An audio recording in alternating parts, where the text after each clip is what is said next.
Assalamualaikum warahmatullahi wabarakatuh. Halo semua. Baiklah, di sini kelompok kami akan menjelaskan materi tentang sistem pengendalian manajemen sektor publik. Sebelumnya, perkenalkan saya Lisa Damianti sebagai moderator dan teman-teman saya yang meranggotakan. Nama saya Devanti Tanesa Wijaya, NPM 1841-2001, kelas AKT 18A. Perkenalkan, nama saya Ayusta Fitri dari kelas Akuntansi 18A, NPM 1841-2077. Perkenalkan, nama saya Salsabila Rita Putri dari kelas Akuntansi 18A dengan NPM 1841-2016. Perkenalkan, nama saya Frina Yunidayana dari Akuntansi 18A, NPM saya 1841-2052.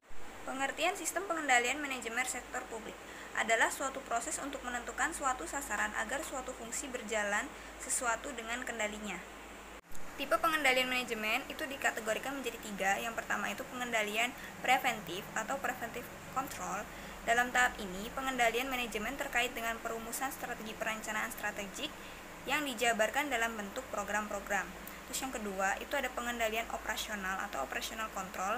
Dalam tahap ini, pengendalian manajemen terkait dengan pengawasan pelaksanaan program yang telah ditetapkan melalui alat berupa anggaran. Anggaran yang digunakan untuk menghubungkan perencanaan dengan pengendalian. Terus yang ketiga, ada pengendalian kerja.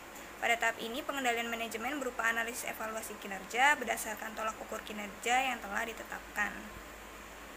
Struktur pengendalian manajemen. Sistem pengendalian manajemen harus didukung dengan struktur organisasi yang baik. Struktur organisasi termanifestasi dalam bentuk struktur pusat pertanggungjawaban, responsibility centers.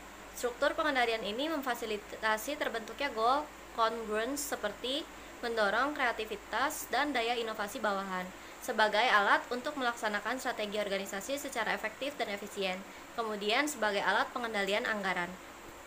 Proses pengendalian manajemen sektor publik, yaitu proses pengendalian manajemen pada organisasi sektor publik yang dapat dilakukan dengan menggunakan saluran komunikasi formal dalam organisasi yang meliputi 1.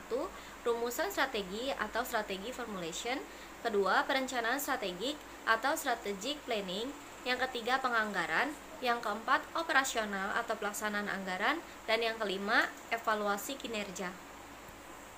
Kerangka pengembangan strategi serta target yang akan dicapai, analisis atau scanning lingkungan terdiri dari pengidentifikasian dan pengukuran asesmen, faktor-faktor eksternal yang sedang dan akan terjadi dan kondisi yang harus dipertimbangkan pada saat memutuskan strategi organisasi. Adapun proses-proses perumusan strateginya yaitu langkah untuk memfasilitasi proses perumusan strategi ada 8, yaitu yang pertama, memulai dan menyetujui proses perencanaan strategi. Yang kedua, identifikasi apa yang menjadi mandat organisasi.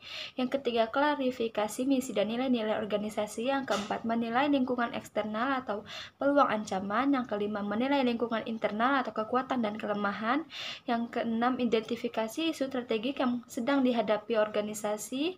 Yang ketujuh, perumusan strategik untuk memanage isu-isu. Yang kedelapan, menetapkan visi organisasi untuk masa depan. Perencanaan strategi merupakan proses menurunkan strategi dalam bentuk program-program. Proses strategik merupakan proses yang sistematik, yang memiliki prosedur dan schedule yang jelas. Organisasi yang tidak memiliki atau tidak melakukan perencanaan strategik akan mengalami masalah dalam penganggaran, misalnya beban kerja anggaran yang terlalu berat, alokasi sumber daya yang tidak tepat di sasaran, dan dilakukannya pilihan strategik yang salah. Orientasi dilakukannya manajemen strategik pada organisasi publik menuntut adanya strategi vision, strategi thinking, strategi leadership, dan strategi organisasi. Di sini saya akan menjelaskan mengubah perencanaan strategik menjadi tindakan nyata. Di sini ada 3, yaitu yang pertama, perubahan strategik organisasi hendaknya dapat meningkatkan kapasitas untuk mencapai strategik yang efektif. Yang kedua, pimpinan eksekutif bertanggung jawab untuk melaksanakan strategik dan arahan kebijakan hingga level bawah. Yang ketiga, Dewan bertanggung jawab secara kolektif untuk merencanakan strategik kebijakan dan otoritasi alokasi sumber daya, dan menilai kinerja manajemen atau eksekutif. proses dan praktik implementasi di lapangan terkait dengan prosedur dan sistem pengendalian. Perencanaan strategik harus didukung adanya budaya organisasi yang kuat. Perencanaan strategik harus diikuti dengan perubahan perilaku dan sikap anggota organisasi untuk melaksanakan program-program secara efektif dan efisien. Di sini saya akan menjelaskan materi tentang penganggaran. Dalam sistem manajemen sektor publik, tahap penganggaran ini merupakan tahap yang paling dominan. Proses penganggaran ini sendiri memiliki karakteristik yang agak berbeda dengan penganggaran sektor swasta. Perbedaannya terletak pada pengaruh politik dalam proses penganggaran tersebut yang mempengaruhi sistem keuangannya.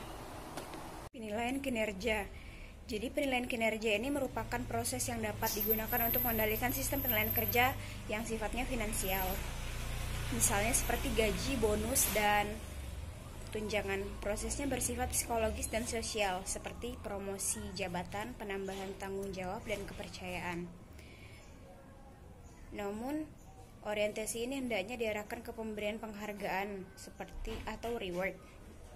Tujuannya adalah untuk memotivasi para pekerja. Kesimpulan. Jadi, sistem pengendalian manajemen sektor publik ini berperan sebagai kunci utama dalam menyediakan informasi bagi suatu organisasi yang mempengaruhi orang-orang agar berperilaku sesuai dengan tujuan organisasi. Juga tanggung jawab manajemen pusat adalah untuk menciptakan hubungan yang optimal antara sumber daya input dan output agar menghasilkan kinerja yang baik dan optimal. Cukup sekian video presentasi dari kami. Apabila ada kesalahan, kami mohon maaf. Terima kasih. Wassalamualaikum warahmatullahi wabarakatuh.